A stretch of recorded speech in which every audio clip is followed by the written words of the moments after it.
to have dessert for starters. Tell me, baby, can you take my order? Hey, pretty lady, give me some of that cake. Cake, cake, cake. I like the place in order. Ooh, I just wanna taste. And ooh, I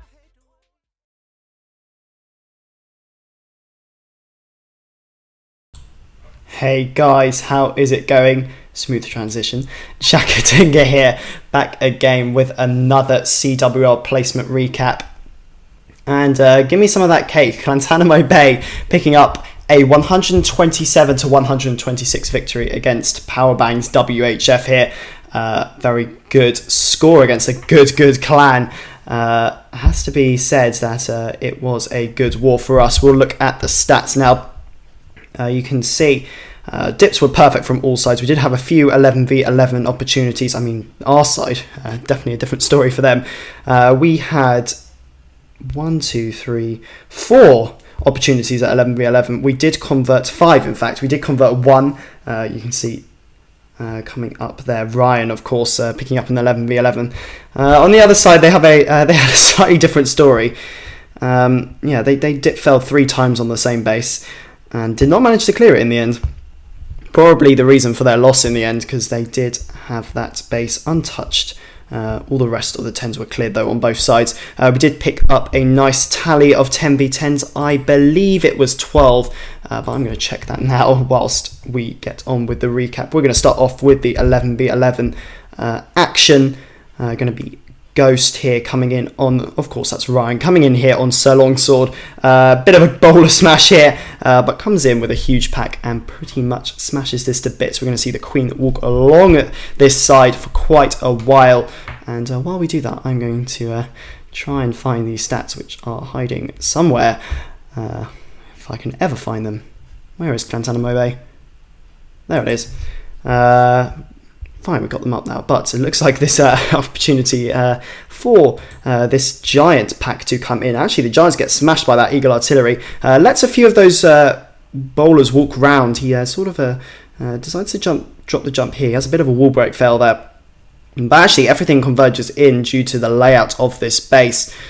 Pretty good push coming in here. Soft CC helps. The King's actually going to turn around, despite tanking that Eagle, hits the ability early and then sort of tries to sprint away from that Eagle Artillery, but just has a bit more life to continue with his smashing. Actually going to help take out the Eagle Artillery as well, and those healers helping up quite a lot with this pack in the middle. He's just going to carry on smashing through everything here, coming up to this Inferno, the single target, which is now locked on the King, but enough bowlers coming in here. Queen is still alive as well. He's got a few bowlers getting stuck on that wall on the right-hand side.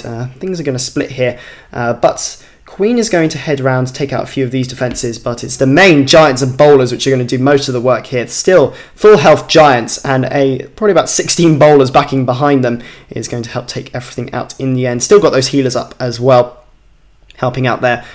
Take some helping out the ground warden. Probably should be helping out the Giants, but it's not going to do that. But he will continue and just take everything out. A really nice hit here and an 11v11 which would secure the war for us. Nicely done. Right, I've got the stats up now. We can talk through the 10v10. So the scores on the doors for each side. Clantanemo Bay went 9 for 30, a healthy 30% hit rate. It's pretty decent. WHF actually started off much better than us. Coming in, they were at 8 for 20 or something around that point, but then they couldn't seem to pick up any more 10v10s. So we just did pick up one more 10v10 than them. Of course, their dip fail game was very strange. They actually dip failed on another base as well, which wasn't Hades. They actually ended up 11 for 15, which is very strange for WHF. It must have been an off day for them. But 10v11, both sides were very good. There were a few sort of anti-2.5s out there this war because of such a heavy breakdown. There were 8 Town Hall 11s sitting in there. But both sides, 5 for 10 from Clantanemo Bay and 8 from 11 for WHF. So a good war nonetheless at the 10 game. 9v9, both sides sat at 65%, exactly the same hit rate actually. And so good performance from both Nothing special though, but it was that 10 game, and of course it fails for WHF, which did mean they would lose this one. Golem coming in here though, we're going to focus on this one. This was quite an interesting raid. You see quite a small kill squad. You're going to be surprised how far this actually gets, because he's got 5 baby dragons in the bag. And actually, I was thinking this was a 10v10, and that's why I was saying that. I was like, how could that push so far through the base? But now I realise he's just going for the town hall, because this is a 10v11. Wow. I'm glad I'm on the same page now, but the Queen is going to finish off that town hall. He's got baby dragons going around. This was a high percentage triple. His archers are the main thing, which pick up most of the percent, actually. He's got 4, and they actually do quite a lot towards this end. The minion also at that top also does a bit. Still got the Queen ability, hits that so the single target goes down, and then they're going to sort of get held up on the King and the Skellies in the middle. But I'll just come down and pick up 5 extra percent for the team. Nicely done to L7 picking this one up. Cool, we're going to move on to the 10v10 action now, as these archers finish off this little building here. We're going to go on to number 13 is on my list. I believe... Oh, I can't remember who that is actually. Oh, it's Ked, of course. Ked coming up with a 10v10 here. The Sui Lalo was the highest tier triple, I believe. That's nicely done to him. Came in with a pretty successful Sui Lalo from this angle. We're going to see the King and Queen here take out a bit. No wall breakers. He's just going to go heavy on that loon section. Going to get an air defense, wizard tower and arch tower, and a few Teslas. I think there's 2 hiding there, coming in towards this air defense at 9 o'clock. Going to let the Queen soak up a bit of damage here as the King sort of dots out the way, but the Queen's going to get all that she needs. So he hits the ability, takes out arch tower, then goes over to air defense, and that is all. Then it's going to come in with the Lalo portion, which is starting at 12, going to circle round here in a clockwise motion. Dropping their lanes like it's hot. The single target Inferno, ripping up that Lava Hound. Actually fights a sweeper here. Drops that skeleton spell probably a tiny bit early here, but luckily he's just about going to take down that Queen with a few healthy loon drops going to help out there. But you see these loons sweeping into a massive pack in the core. He actually backed up that on the right hand side with quite a few loons, but here comes that air defense. Unfortunately, a few loons pathing away, but luckily 3 of the loons come and join in, take out that air defense just about, and I think that loon's going to drop final bomb on that expo and finish this job off. Still has a haste spell as well in the bag, but not going to need it. It's a triple from Ked. Nicely done to him. Right, we have 3 more 10v10s to show you. We're going to go on to number 17. This was a nice hit, actually. I think this was the Unorthodox one. Definitely was High Tag, who I still don't know who that is. I don't know who that is, actually, unfortunately. Sorry, High Tag, whoever you are. But this was a nice hit. This was the Unorthodox one. A bit strange, actually. Came in with a sort of a Town Hall 9 army, but you don't really see it. It's like... Took quite a few bowlers here for the bowler bounce value, but it all came in with a Queen Charge Golem. It's like the Queen Charge evolutionizing, if that is a word, into a Gobo. But here comes the Queen, going to take down this air defense at the top. Got a bit of a corner format going on here, as that bowler actually takes out on another mortar. You see he dropped, I think that was 2 bowlers and took out quite a lot of percent there. Not that percent matters, but also, but he's just going to help with the loons coming in here. Queen's going to take down this King. Has to hit the ability, of course, because that King can take down a Queen on a charge. The King coming in here does a successful wall break. Got the jump spell coming down, and he's just going to use 4 bowlers to come into this section here. And he's going to get enough value. They did use quite a lot of soft CCs, actually, the guys in WHF. I'd say there was about 75% of them soft CC, which is strange. But the King and the Queen coming in here, going to just take out even more of this base. You saw he only took 4 bowlers in for that call, but look how much they're just taking of this base. The Queen, of course, still alive, is actually going to continue charging here and take down a lot more for him. He's got 5 hastes in the bag, as this single target does take down that max Lava Hound. Does explode. He doesn't actually have any more Lava Hounds. He's actually going to just hope for the loons. But the Queen is still continuing here, but these loons are just going to get very, very far through this base. Hits the Queen ability in time, and then he's got a single target Inferno to deal with. He's got one more haste though, just to deal with that air defense, that last one sitting in there. They're just going to head round. I think they're going to go for the mortar first. Yeah, they are. But he does have enough loons. I think there's about 10 there going in towards this air defense. They're not going to take them down quickly enough here. He's got a few minions cleaning up as well. Triple, Queen's going to land on the Tesla, and those 2 loons going to take down the air defense. Job done. Nicely done to high tack here with that raid.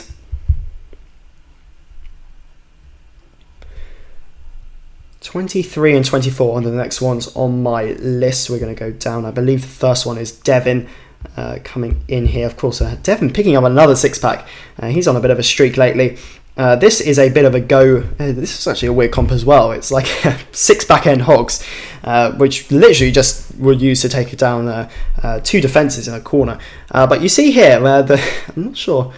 The Wizards just get a lot of value here. Nothing can hit them from there. They're just going to take down all of that stuff there. Probably going to get about 10 odd percent. It's just going to create a really nice funnel to start him off here. Coming in from this 2 o'clock angle, drops the golem, there we go. Just about tanks for those 4 wizard towers, but the funnel is just going to be good enough. The bowlers are going to have nothing to do here apart from go straight towards its core. They're not going to wander off, there's no chance of that. He drops down the jump spell, and here comes the giants. Of course, dealing with single targets, golems aren't a great idea. But here comes another soft CC, as I did say before. They're just going to wreck through here. He's got a lot of bowlers actually going around the left-hand side with the 2 healers. They're actually going to be the saviour for this raid. They're going to carry on for a long, long time and take out a lot of this base. But here comes the Queen. She's sort of getting held up at the back here, but the bowler's going to smash her to bits. King hurting enemy king there. Got the bowlers, still a few live in that core, and here come the hogs, yeah, just for that wizard tower and that cannon section, which I thought was good. But actually they met up quite perfectly just before that bomb tower exploded. They're going to take down that mortar as well, but that's going to be all. But as I did say, the bowlers and the witches around the outside just going to take out the rest of this base. It doesn't even matter that the Queen's being hit here, although she will be activated once she gets to the wizard tower, arch tower section. Going to be a triple though. Yeah, there becomes wizard tower down, which is actually quite good for the bowlers going around the base, and then the cannon down just about, because that jump bomb, it takes out all of those archers and the Queen. But nonetheless, a triple for Devin. Very nice hit. I like this one a lot. Now the last 10v10, one below here. I'm not sure who this one is actually, but I knew it was a nice hit. Maverick. Maverick just joined CB recently. This was a Lalo. I think he joined about a week or 2 weeks ago. He's going to feature for the first time on my recaps anyway. Going to have the archer work on these huts. But it's going to be a Lalo. The king and the queen get a lot here. I'm not sure about the base design. The queen is going to manage to take out an air defense and the enemy queen, which is quite a lot of value for a single entry on this base. Actually from King of the North. I believe this is King of the North anyway. Queen coming in here, going to step, and she's just about going to get in range of that enemy queen before the CC comes out, which is actually going to be a... This is one of them without a soft CC. Here it comes. Here's the Lalo. She's got, of course, everything which he needs. And he's going to pre-place those hastes and then just smash this base. It's going to come in very, very fast here. Lalo, first of all, then drops a few more. Actually, do go to that mortar here. But it's going to be a big pack converging in this core here, which has got a lot of value in it. That rage spell is going to get tons of value with all those loons. He's actually going to drop another heal spell as well, because there is a lot of stuff there which he needs to make sure he gets through. Still got a haste and a rage spell. He's going to use that first haste to take down that section at 10 o'clock, and then drops another haste spell just so that they can get towards that final air defense, and then another rage spell dropped on the Inferno, and that's going to be rip. This base is well and truly done. He doesn't have too much cleanup, but he's going to make... he's actually going to get a healthy loon split there. One's going to go to the core, which was very helpful. But with that, a really, really nice hit. I like this one. I like the Lalo hits just because I do it all the time. But nicely done to Maverick with his first feature.